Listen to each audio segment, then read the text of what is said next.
통일교 한학자 총재 등의 윤석열 정부 청탁 혐의 재판에서 통일교 대륙별 회장들의 회의록이 공개됐습니다. 통일교 간부들은 20대 대선을 앞두고 국회의원 공천권과 청와대 보좌진이 목표라며 2027년 대선 출마를 언급하기도 했습니다. 특검 수사 재판 소식 취재기자 연결해서 자세히 알아보겠습니다. 이준엽 기자. 네, 서울 광화문 김건희 특검 사무실입니다. 한 총재 재판에서 통일교 내부 회의록이 공개됐다고요? 네, 한학자 통일교 총재와 윤영호 전 세계본부장 등의 재판에서 지난 2021년 10월 세계에 퍼져 있는 통일교 대륙별 회장들의 회의록이 제시됐습니다. 해당 회의에서 한 간부는 목표로 청와대에 보좌진이 들어가는 것과 여든 야든 국회의원 공천권을 갖는 것을 언급했습니다. 그러려면 정책과 투표수 자금이 있어야 한다면서 잘못 선택하면 큰일 나니 정말 신중하게 가지 않으면 역풍을 맞는다고 우려했습니다.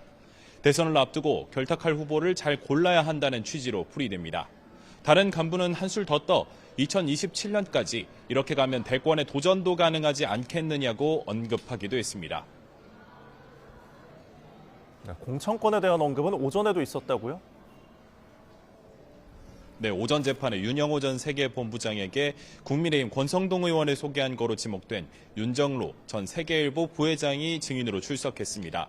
신문 과정에서 윤 전 부부장과 윤 전 부회장이 주고받은 메시지가 공개됐는데요. 윤 전 부회장이 크게 도우면 크게 요구할 수 있다면서 윤석열 당시 후보 측에게 도움을 주겠다고 하면 된다고 말하는 내용입니다. 같은 메시지에서 윤 전 부회장은 미국과 일본 영사나 대사직도 가능하고 도움에 비례해서 전국구나 공천 요구도 가능하다면서 문제는 얼마나 도움이 되었느냐는 실적이라고 언급했습니다. 다만 윤 전 부회장은 메시지에 대해 자신이 평생 가진 꿈일 뿐이고 통일교가 전달할 요구사항을 결정할 권한을 갖고 있지 않다며 선을 그었습니다. 또 정치권과 통일교를 연결하려 한 데 대해서는 정치권뿐만 아니라 사람들을 만나서 우리를 이해시키고 설명하는 게 자신의 일이라고 말했습니다. 자, 이런 가운데 통일교 의혹과 관련해 고위공직자범죄수사처에서 특검의 직무유기 혐의 수사에도 착수했죠? 네, 공수처는 언론 공지를 내고 이른바 특검 직무유기 의혹 사건을 수사 4부에 배당했다고 밝혔습니다. 정식 수사가 시작된 거라고 할 수 있습니다. 공수처는 수사 범위를 어떻게 판단했는지에 대해서도 상세하게 설명했는데요. 수사 대상을 한정적으로 열거하는 공수처법에 비춰보면 특별검사나 특별검사보는 수사 대상이 아니라고 봤다고 전했습니다. 그러나 특검에 파견된 검사들은 검사 신분을 유지하면서 업무를 수행하는 점 등을 볼 때 수사 대상으로 볼 수 있다고 덧붙였습니다. 또 특검이 수사 대상이 아니더라도 직무유기 등 혐의에 대해서 파견 검사의 공범으로 수사하는 것은 가능하다며 특별검사에 대한 수사 가능성도 열어뒀습니다. 앞서 국민의힘은 민중기 특검이 지난 8월 윤 전 본부장으로부터 더불어민주당 등 여야 정치인들의 금품 수수 관련 진술을 받고도 수사하지 않았다며 경찰에 고발했는데 경찰은 지난 17일 사건을 공수처에 넘겼습니다.